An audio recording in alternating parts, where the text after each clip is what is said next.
no matter how lonely.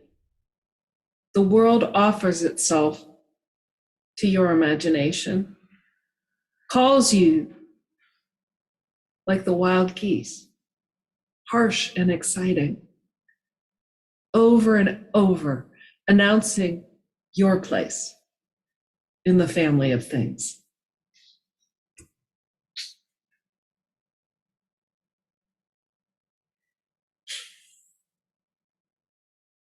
I have one foot larger than the other one. Actually, most of us do. You really aren't imagining it. You go to the shoe store, your left shoe fits, but the right one feels small. You wonder if the small one will stretch. You wonder what is wrong with the shoe. It's not the shoes. It's the feet. Our feet. They're not the same size. Human bodies are not symmetrical. Human minds are not perfect, infallible. We are all in process, being conditioned in our conditions to a condition. We are wholly human in a dazzling continuum of being and mortality. As a guest minister, I once preached a sermon entitled "Dare to be Average." After the service, one man came up to me and needed, I would even go so far as to say, to argue with me that average was not commendable. It was not good. Where was my spirit of achievement, he asked. Where was my value for success? Where were my standards? Obviously, my sermon on the impossibility of perfection and the value of average had fallen short. I went home content. Our bodies are full of difference, and they continue to grow and change with age, time, and life. If we live long enough, there will be many adaptations, medications, therapy, perhaps even surgery needed for accident, injury, wear and tear. Our bodies are extraordinary in their divergence and beauty.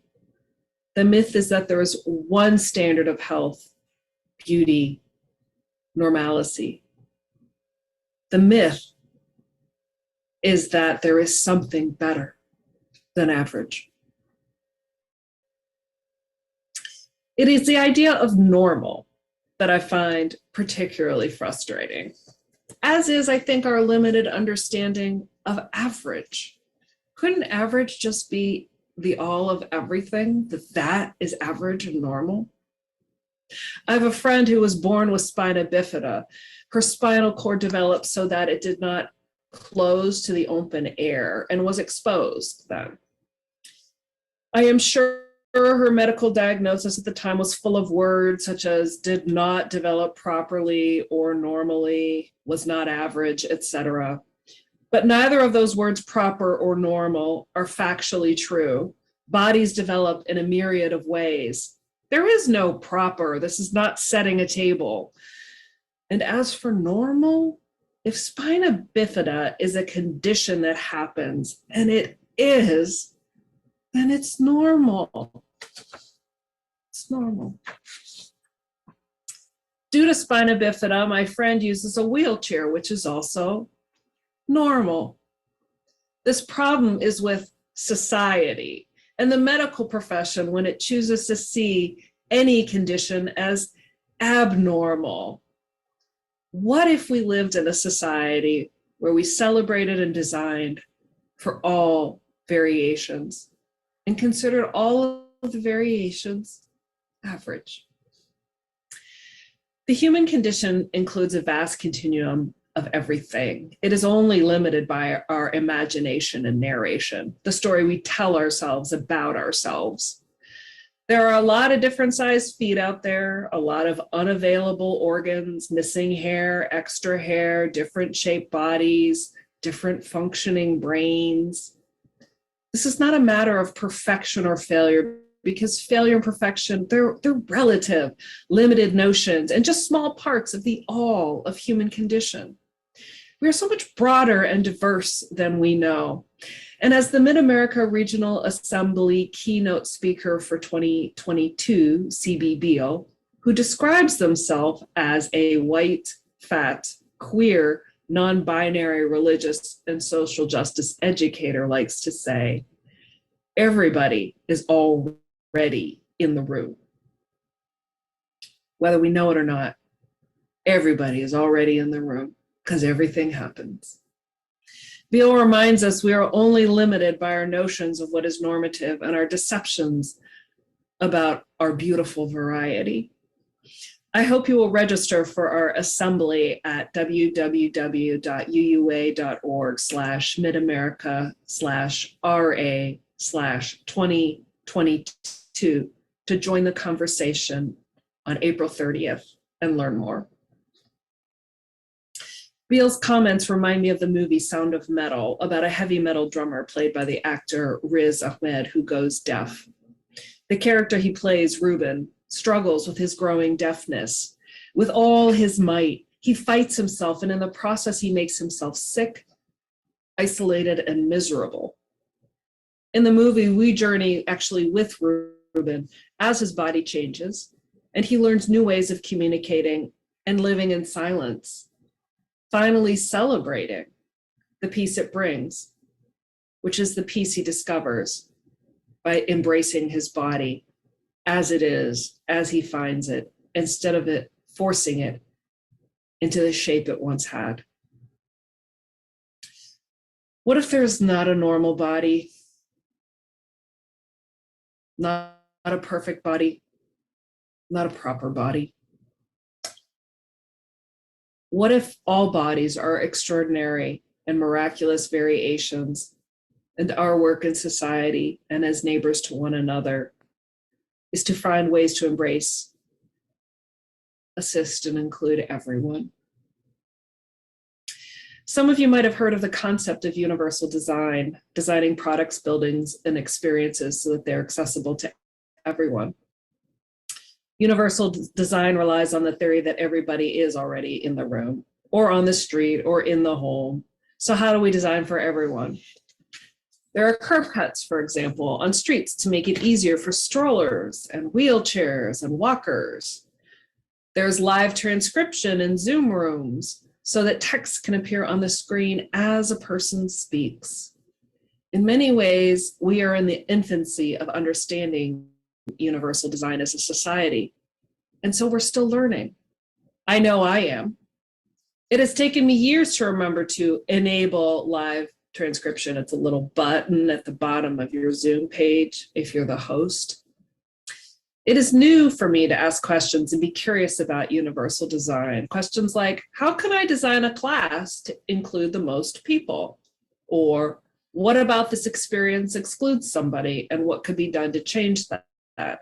And in including the most people, I'm not going for numbers, I'm going for the most diversity that will be in the room, because everybody's always already in the room.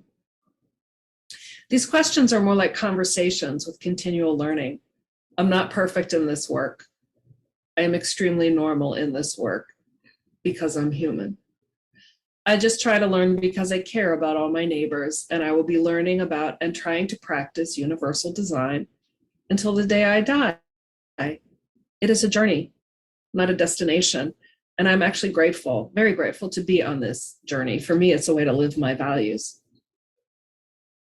I recently spoke to a disability activist who wistfully wondered when people would just accept their human bodies as they are. This got me to wondering about how much I accept and celebrate my body just as it is. Truth be told, I'm doing a very moderate and maybe poor job at this, which is of course very human. I'm still wrestling with my newly gray hair, my wrinkles, my changing body, just as Ruben wrestled in The Sound of Metal. Though, since these changes do not involve my livelihood, I'm having an easier time than he was. I do, though, see myself struggling to celebrate the changes and where I find myself now.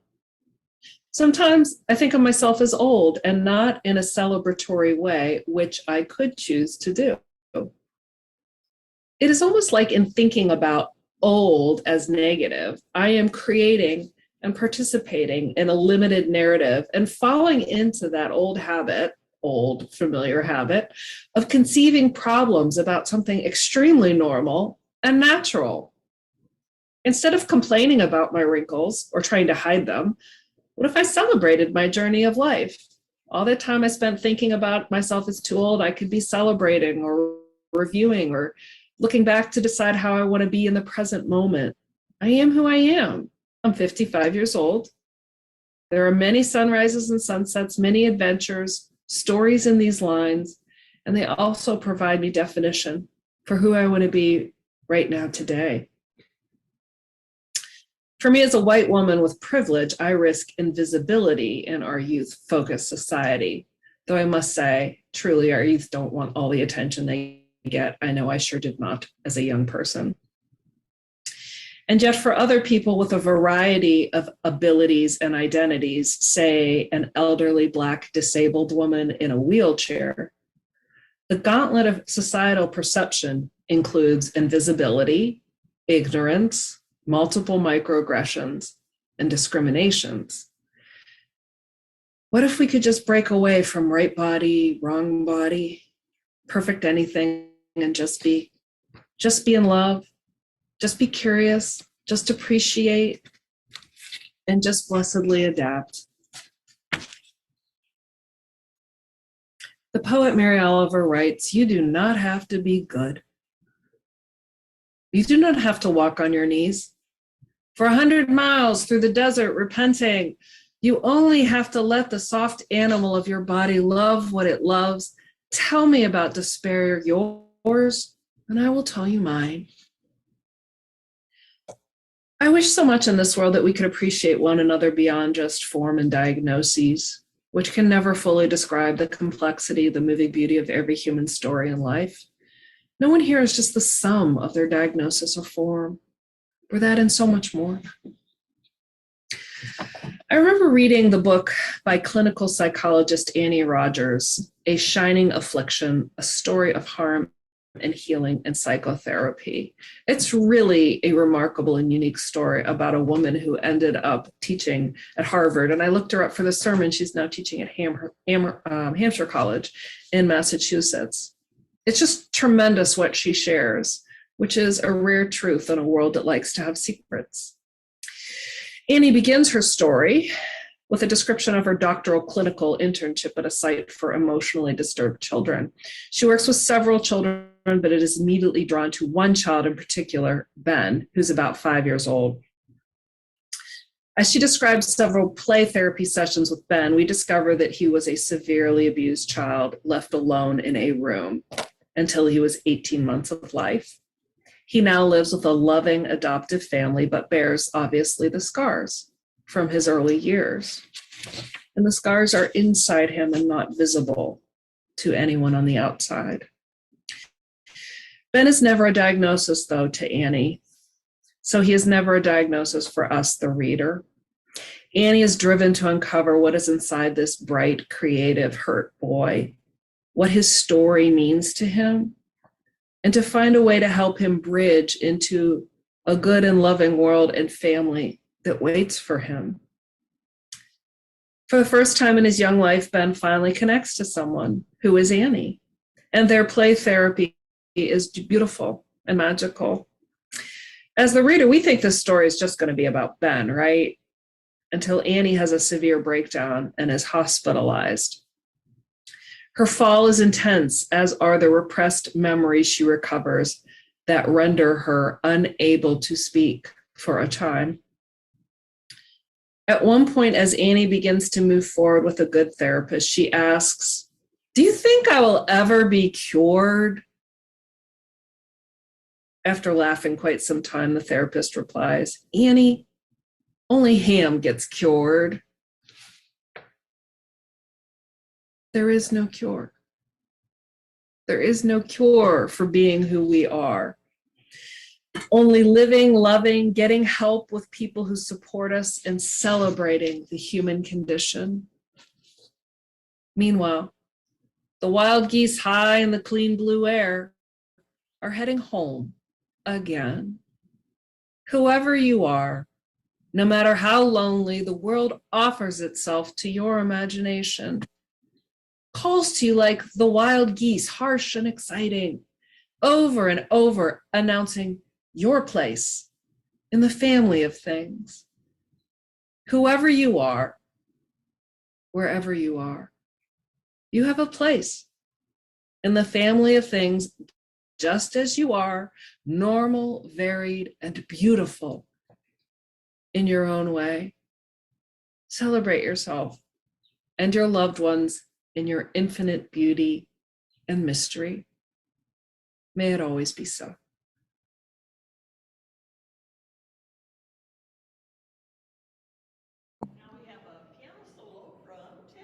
Well, that was going to be a Genesis thing, so I probably won't do that. I'll save it for Genesis. It's a really interesting piece of music, but it ties into the Genesis story. So I think I'll go on to the other requested hymn, which was 366, and this is one that I've certainly not done here. So I'll just teach it to everyone in case it's also unfamiliar here. I'll wait a second for everybody to find the page. It's called Hallelujah, or another version of Alleluia. 366. Well, it's the one we'll do. It's perfectly lovely. So whether or not, was it 266 or 366? Which one? I thought it was 366. Oh, 266. Okay, great.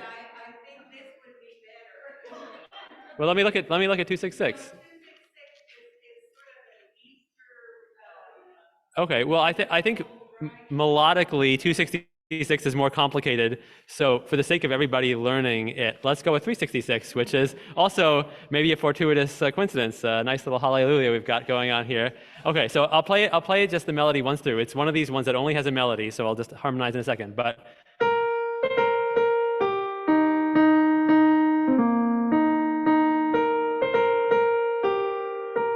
maybe we'll try that all together once. Hallelujah, hallelujah, hallelujah. The second line is basically the same, just a little change at the end. So let's sing the second line. Hallelujah, hallelujah,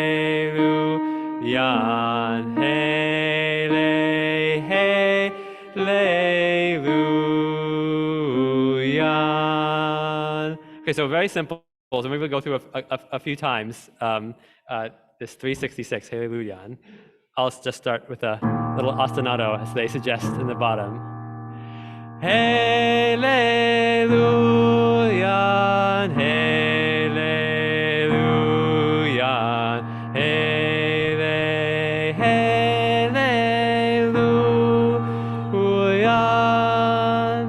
hallelujah.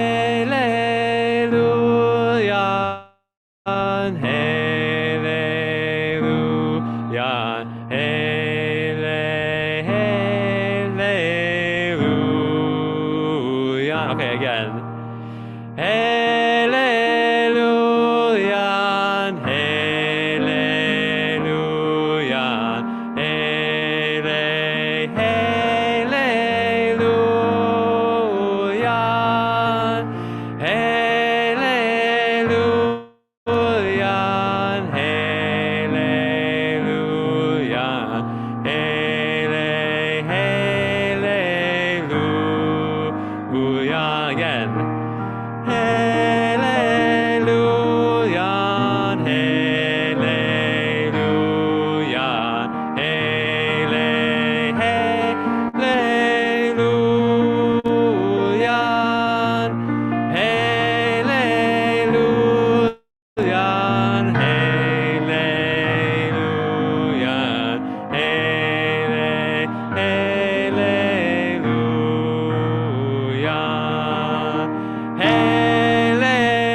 So 366 fortuitously. I think it worked out okay. Lovely. Thank you for introducing that to us. Beautiful. Now it is time to pass the basket to collect pledges and cash donations in support of the existence and the purposes of this congregation. Please keep in mind that most of our support comes in the form of ongoing financial pledges by members and friends. Please be generous.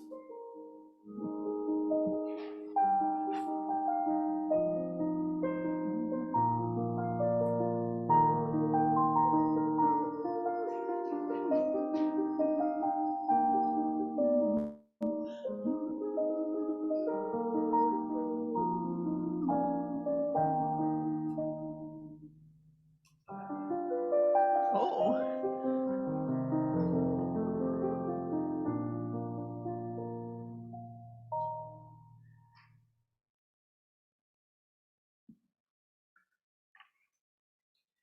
This is now our time for sharing of joys, concerns, and milestones.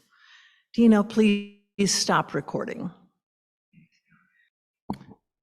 Quiet minute together.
Robin Delamater has agreed to read our closing words today. Go out into the world in peace. Have courage. Hold on to what is good. Return to no person evil for evil. Strengthen the faint-hearted. Support the weak. Honor all persons.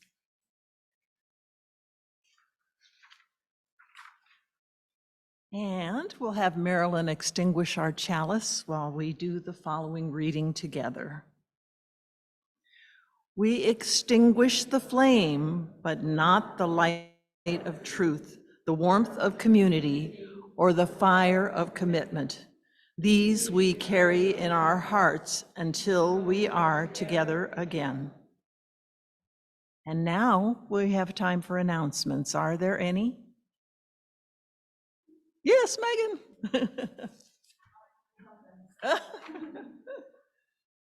I realized today that I have been forgetting to keep people updated on our anti-racism reading group, which I have shifted now from reminding people that it exists Thursday nights, every other Thursday, 7 p.m. But I've been trying to shift toward just sort of like a little update, mini book report kind of thing.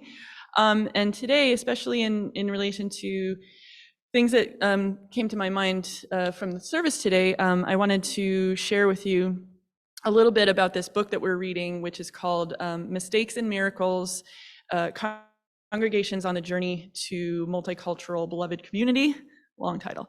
But it's basically about UU congregations and their efforts to become more multicultural. And they have this list of common threads in each of the stories that are shared in this book. And one of the threads is called relationships. Another theme that I want to pick up on later is beloved community, but that'll probably be a service in the future. But relationships conveys the idea that, we should seek to cultivate beloved community, not to check a box, not to meet demographic goals, not because we need more people of color in our congregation, or we need more LGBTQ people in our congregation.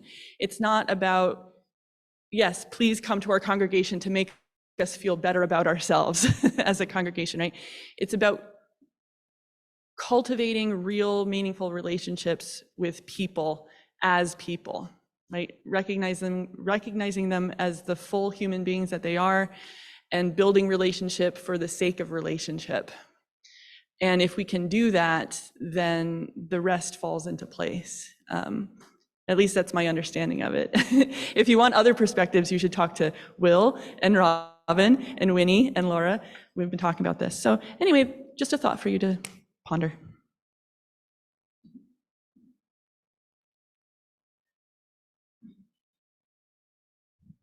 Hi, everyone. A few announcements. Let's see. Got to bring up the calendar. Okay. So this Friday, we're going to be having a movie night at 7 p.m., like our normal time. This month, we're going to be watching The Poseidon Adventure.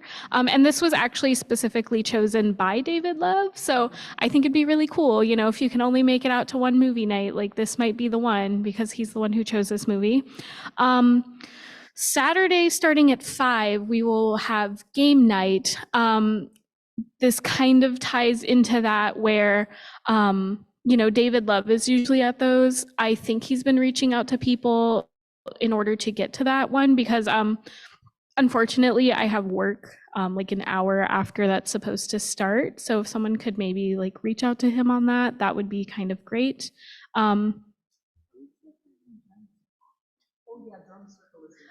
Yes, so Drum Circle is starting next Sunday, the 28th at 5 p.m.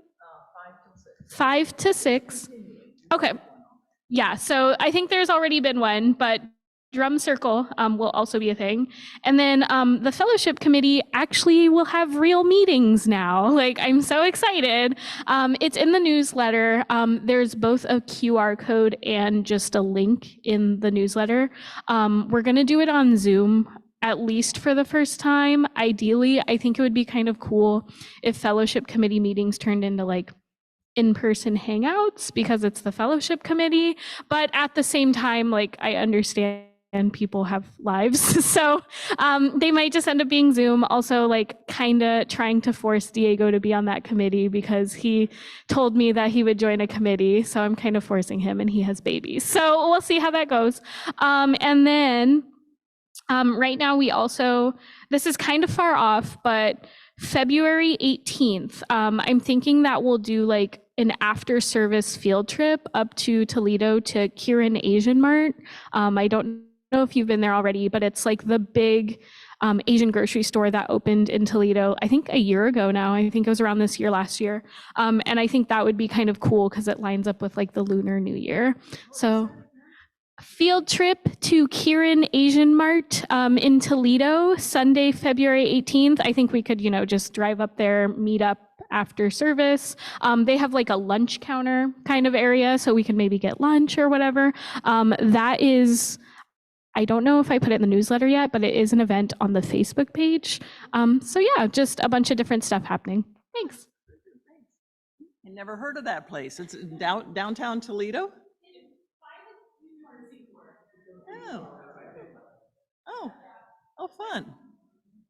Fun. Oh, Marilyn.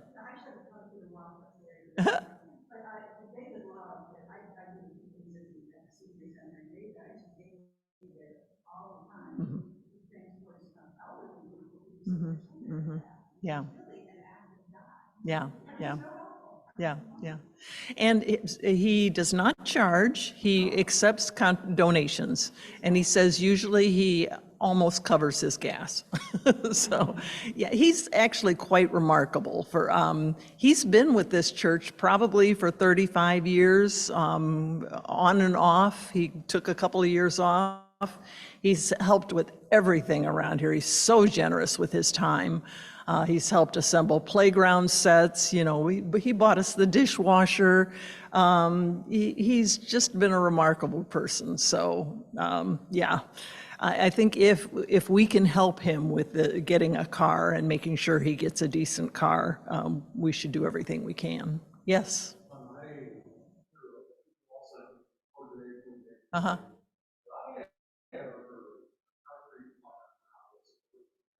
Well, people are already taking him places and, yeah. Mm-hmm, mm-hmm. Mm-hmm. Right, right. Yeah, yeah, yeah. Yeah, I was thinking even if he's amenable and if he needs it, we could start a GoFundMe type of thing for him. So, yeah, we kind of need to wait and. Exactly, exactly. Mhm. Mm, mhm. Yeah, that's, yeah, yeah, yeah, yeah, yeah. Mhm, mhm. Yeah.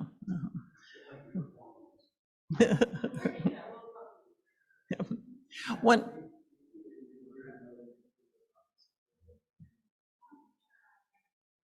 what was that? He's checking right now to see if the other guy's insurance is going to pay for a rental for him. That's one of the things he's doing. I know he says his neck really hurts and he may have to go back to the doctor. I don't know if he needs a ride to the doctor or not, but yeah. Oh, yeah. So I was reminded to remind you guys, in case you forgot, because I know I don't say it very often, but blood drive, March 2nd, and 9 to 2. I need volunteers. I need donors. I need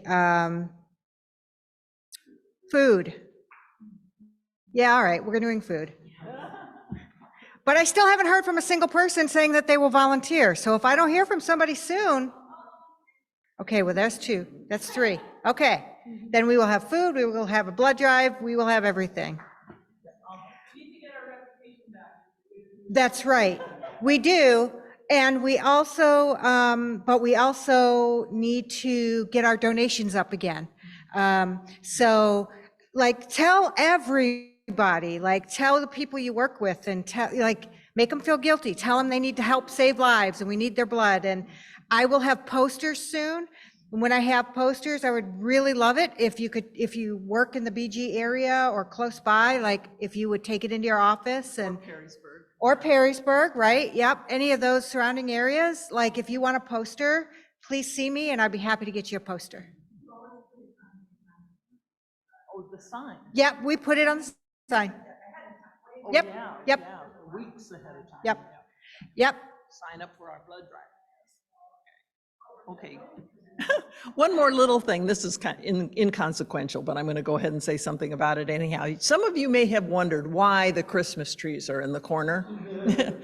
That's to humor me, because I said, oh, I don't want to stuff them back up in the attic. I want to keep them here. We can turn on and look at the pretty lights occasionally, and we can decorate them for the various seasons. The kids can make Valentines or hang Easter eggs or whatever, you know. Isn't that more fun than just cramming them up in the attic? So, what?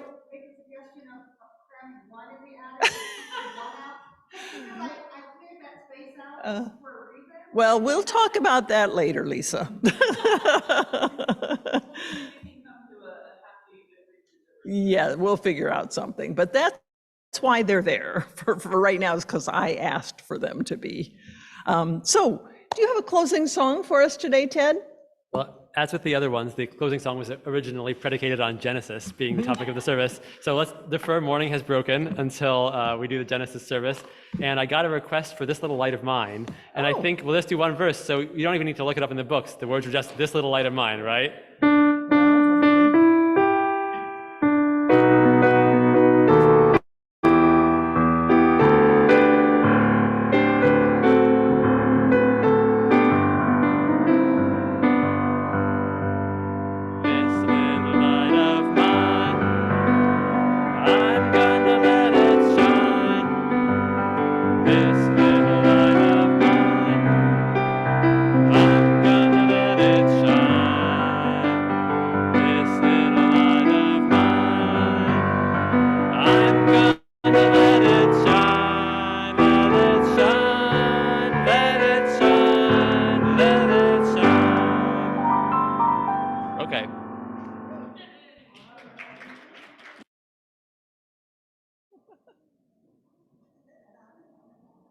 The breeze excites the branches with the sound of violins and rustles of percussion as the orchestra